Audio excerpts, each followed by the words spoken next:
What's going on, everybody? The world is a better place because you are here to join us. My name is Matt Brown, and I am the host of the Productive Conversations podcast. And it is Tuesday, October 29th, 2024. And we're going to talk about the NFL and college football really quick. But before we get into that, I just want to remind you to like and subscribe to the Productive Conversations podcast on all podcasting platforms and YouTube. And don't forget to check out exclusive content regarding the show across all social media platforms. We're on Instagram at Productive Conversations Podcast, X and Twitter at PodConvoPod. We're on TikTok at Productive Conversations, and Facebook at Productive Conversations. And don't forget to check out our friends at Magic Mind, this amazing, amazing product that you take before your day begins. This green tea shot will be responsible to have less stress, more energy, and a pep in your step as your day begins due to its signature vitamins and nootropics. Take Magic Mind and see how much better your life will be. And go to magicmind.com/PCMB. Use discount code PCMB20 for 48% off your first time subscription and 20% off your first time purchase. All right, so the NFL has now hit a little more than the halfway point. We just finished week 8 of 18 weeks. So shoot, 9 weeks ago after this. And let's just get into it. As we talked about the Baseball World Series, don't forget we will react to game 4 of the World Series later this evening, a Tuesday into Wednesday evening. We have another tweet cap this evening as well that we're going to drop. So, and this football show, busy, busy, busy, but we are glad to do it. And on top of that, we got no show Wednesday. Thursday, we got no show.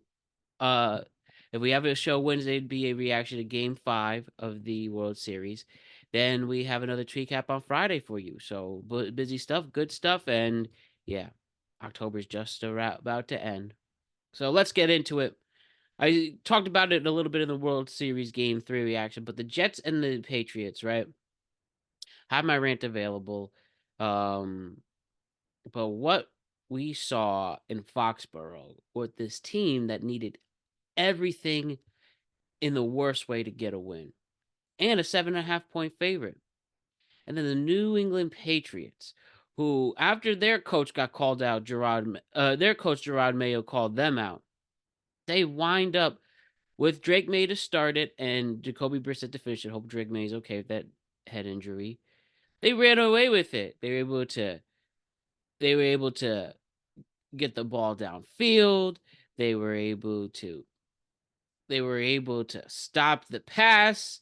They were able to give pressure to Aaron Rodgers. Stevenson helped me in fantasy with having a great game himself. And also, the Patriots just stopped the run. And though no major turnovers from Rodgers, it was ultimately felt like a lost cause. I mean, sure, he did what he had to do. He got them down the field when they needed it. But this great defense couldn't stop them. Greg the Lake somehow still on this team, missed more crucial field goals. They should be at least a 500 team with him. And here we are. The Jets, now with all the major changes they made,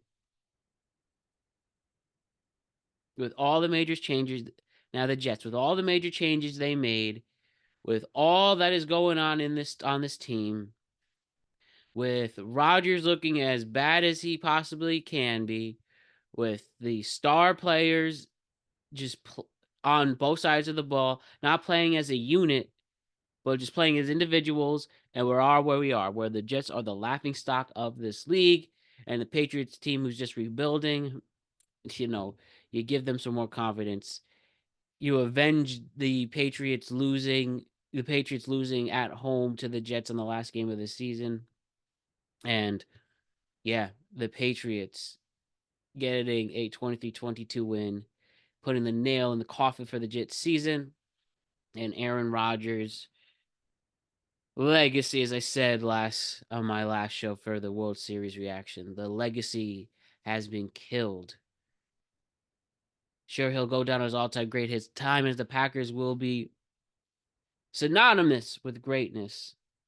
But ultimately, it ends with it looks like it's going to end with an ugly ending for Rodgers, unless he goes to another team like Favre did, um, and salvage his career there, and at least give one more last good season. Looks like it's over for Mr. Rodgers. Sucks to suck. And I know a little thing or two watching my Giants lose to the Steelers 18-26. Now they are 2-6. Steelers with Russell Wilson in their special teams make the Giants look like fools. Even there were moments where we kept it in, and Daniel Jones didn't play that bad until the end. First half solid, second half I don't know. I just don't know. Never felt like he could get them into the red zone. You felt like the running game was the only hope for them, and with lots of pressure going on, and looking like they're running with their heads cut off. And again, I just not feeling confident that Daniel Jones just has that dog in him anymore. If he ever did, I'm upset. It stinks. I had the Yankees losing a World Series game to somewhat keep distracted, even though having both games on. But it wasn't nice to just at least turn to the other screen and see like, oh damn, I might at least see my football team win. Well, nope, not the case. And I mean, what else? We could go more as the weeks go on with this Giants team, but we didn't expect them to have a good season. But I don't know. You wished at least that they would stay competitive, but just once you see Daniel Jones getting eaten up, throwing a stupid interception in the game, and these injuries that they have dealt with, no Andrew Thomas, no Thibodeau, and no one else stepping up, it is what it is. While the Steelers actually looking so much better on offense, their defense is a top defense in the league, and 6-2 Steelers, they look like a team to not mess around with. Good win for them. Rams and the Vikings, which who knows what trade implications are on the line. And yeah, obviously that ugly face mask call not being called was a joke. But at least the Rams get another big victory. They're 3-4. Maybe they got something here. I don't know. Probably not with their division, but now they look at least a little more better now that they're finally at full staff. Puka finally gets back in. Cooper Kupp goes in and has a great game.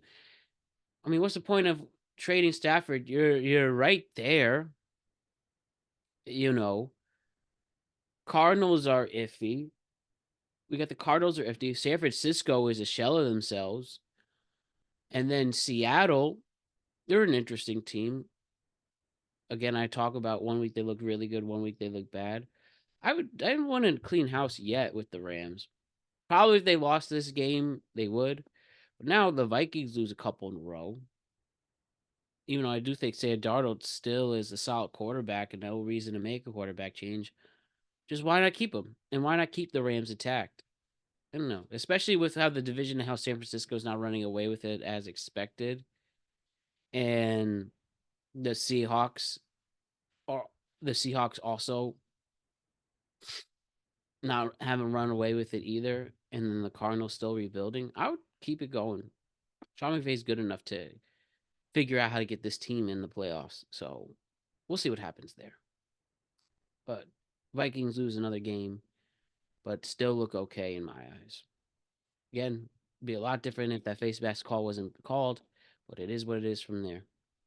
Eagles and Bengals. Eagles just crushed Cincinnati like it was no one's business. With Jalen Hurts with the legs, Joe Burrow having a tough game out there. Bengals defense showing their weaknesses, and the Eagles now, the Cowboy team that is down, and Giants are the Giants. So far, it's really good to be them and the Commanders, even though we've had our doubts, but about the Eagles, but Nick Sirianni, but they have been playing better, obviously, as of late. And who knows where that momentum could take them. Packers Jaguars a little too close for comfort there. And Jordan Love again avoids a major injury. But ultimately, the Packers win their fourth straight game due to Malik Willis again stepping in there. You could at least feel confident that the Packers can compete with Malik Willis in behind center. And though the Jaguars came in looking much better, more even a little more confident, the Packers were able to facilitate what they needed to at the end. The running game again plays a huge factor, and it leads to a solid and important Green Bay victory, 30-27 Green Bay.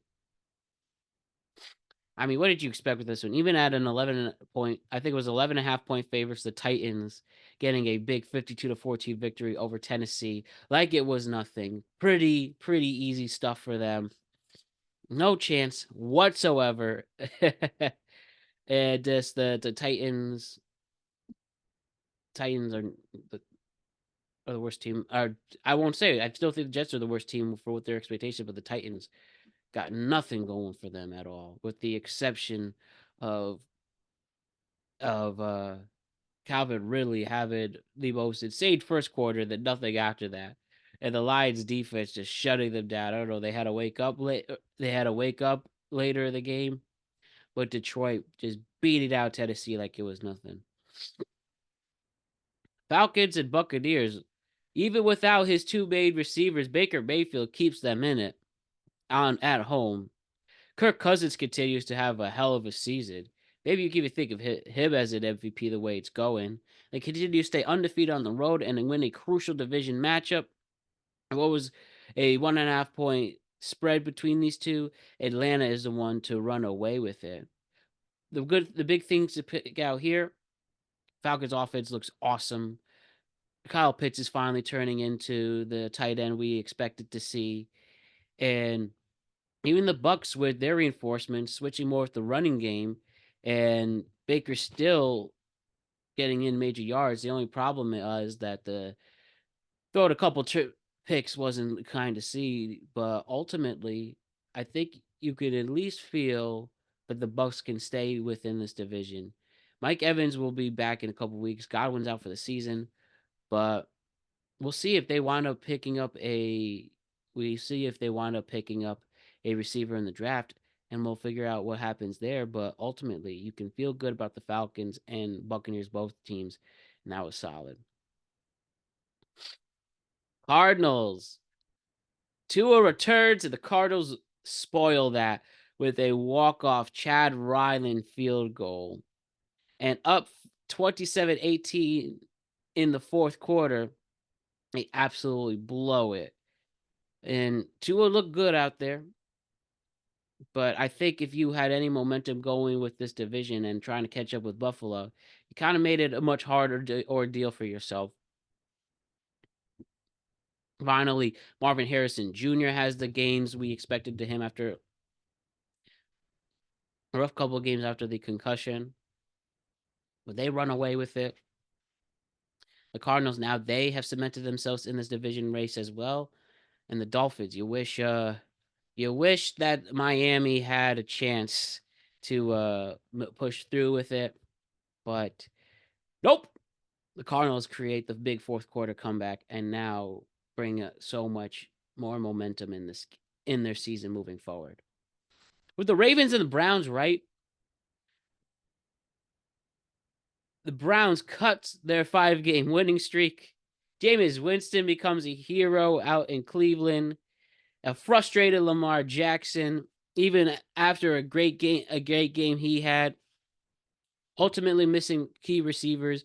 The Browns defense, who should be good, they gave Baltimore a hard time. But Jameis Winston coming off the bench, facilitate other receivers, and getting protected leads to the upset victory over Baltimore. I don't think this will derail their season in any way, but damn, maybe Jameis Winston clearly does have something left. Some quarterbacks clearly take longer than others to develop.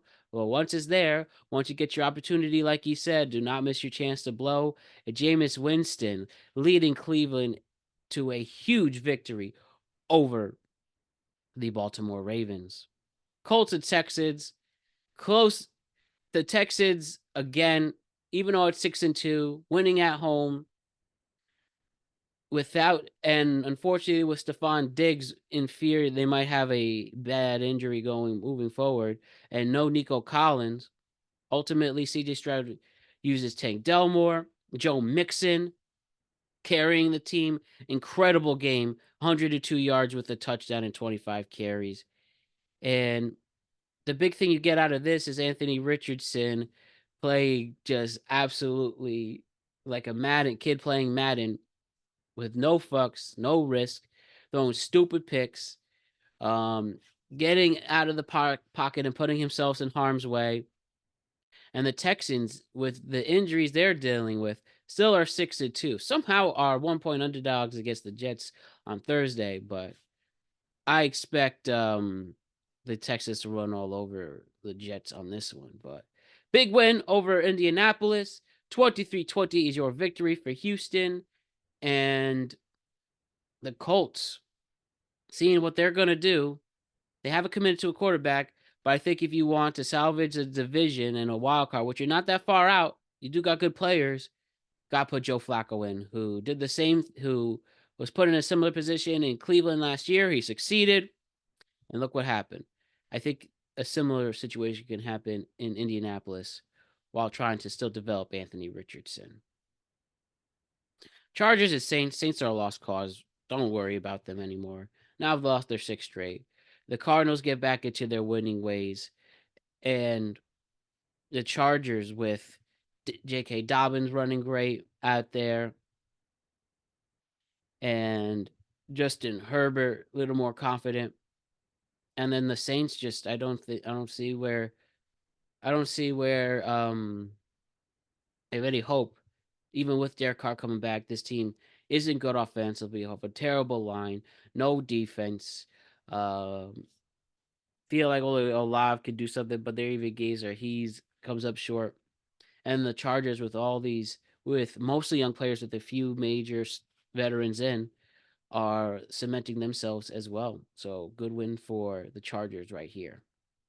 Bills and Seahawks. See, the Bills look better and better as the weeks go by.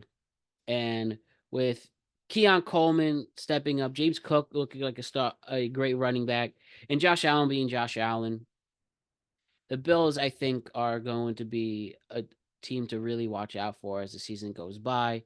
Wait till what they do against Kansas City later in the year. They're probably going to give them their first loss. And the Seahawks, again, it's interesting where they go. Geno didn't have the best game. There was no running game whatsoever with Seattle, and they crumbled to Buffalo once and for all, 31-10. Panthers Broncos, 28-14. Now with Bryce Young and gets his opportunity to get after Eddie Dolan is down after the car accident, and we're definitely thoughts and prayers with his family. Ultimately, the Broncos take advantage of it. Even accused of trying to run up the store, but I don't think there was that much of an issue. But as the weeks go by, you feel more confident in Bo Nix. 284 yards, 3 touchdowns, 20 for 37, and getting his ball to all his various receivers. Panthers 1-7, truly the worst team. I would go Panthers are worse than Jets, but the Broncos, the weeks go by, defense is pretty solid. Watch out for what they could do with obviously one of the best coaches in the NFL right now. Chiefs and Raiders. Raiders get the backdoor cover at the end, so fuck that, but whatever.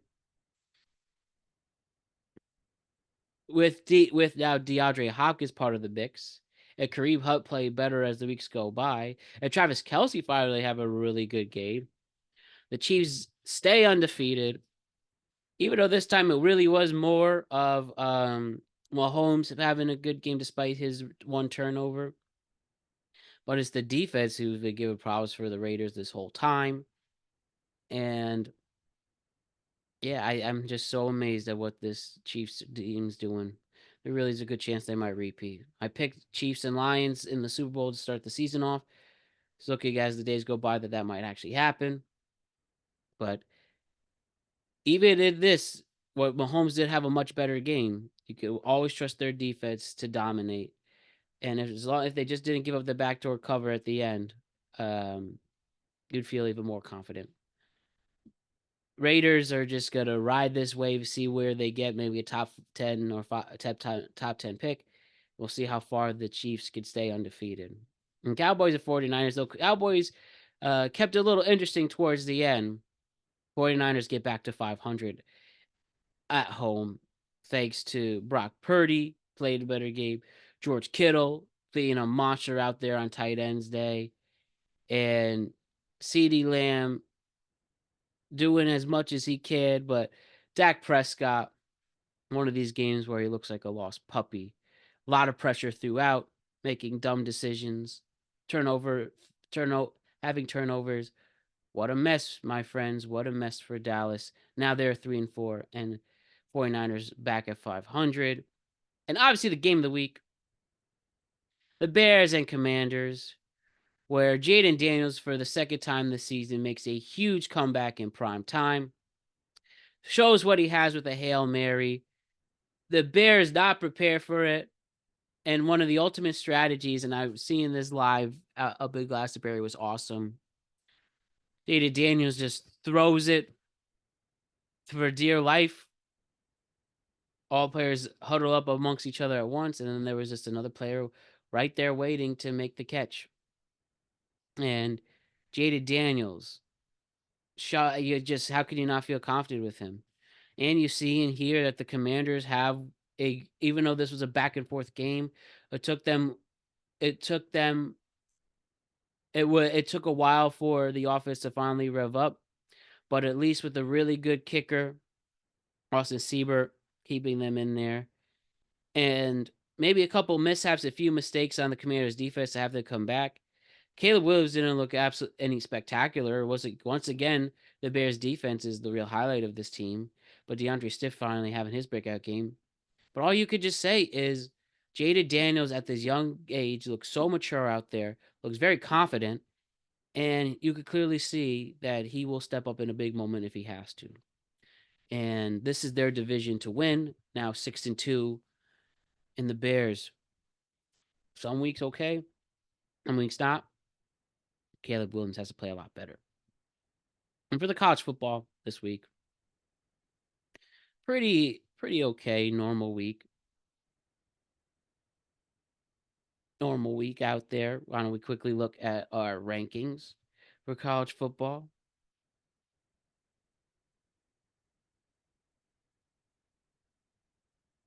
Where Oregon State, Oregon, Georgia, Penn State, and Ohio State all stay in the same spots.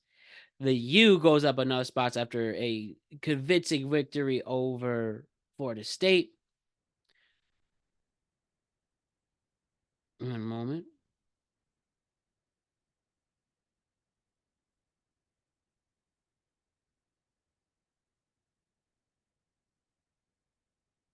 How about Texas going down a spot, almost getting upset over Vanderbilt again? And Vanderbilt having to see such a great season, almost, upset it. That's the thing here, putting them in the SECs with these close matchups. But upsetting Alabama, and almost upsetting this Texas team, where this Texas team looks like they have to figure it out on defense, especially. And they should have ran away with this game, but ultimately didn't. And Vanderbilt gets the big, at least they close it for the cover. Tennessee stays the spot. Notre Dame and Navy. Notre Dame just absolutely slaughters them with 51-14.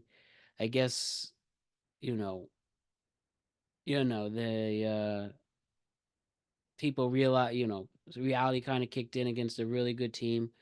But at least give credit to the Navy in the neutral site game. And Notre Dame now back as a top 10 team, making up for lost time. We got to give a lot of credit to Notre Dame on this one. BYU continues their undefeated season with a big win, and A&M goes up 4 spots. Iowa State and Clemson go down to 11 and 12 each. Indiana stays put with a great game on defense. Alabama with the win. Now they're at 14. Boise State rising up in the ranks, going up a couple of spots. LSU losing this week was ugly. They go down 8 spots, and you could thank this to Texas A&M just kicking ass throughout. and putting their quarterback comes off the bench and has a hell of a game right there. They get the 38-23 victory. In that sense, Kansas State goes down a spot. Pittsburgh goes up one. Ole Miss goes down. SMU and Army. Army continues their undefeated ways, while SMU continues to get some big victories themselves. Washington State and Colorado gets in the Colorado gets in the mix now. They get a comfortable victory over Cincinnati with Travis Hunter and Shador Sanders doing their thing, and Shador Sanders looking better and better, like a top 5 pick at quarterback. I give him a lot of credit on that one.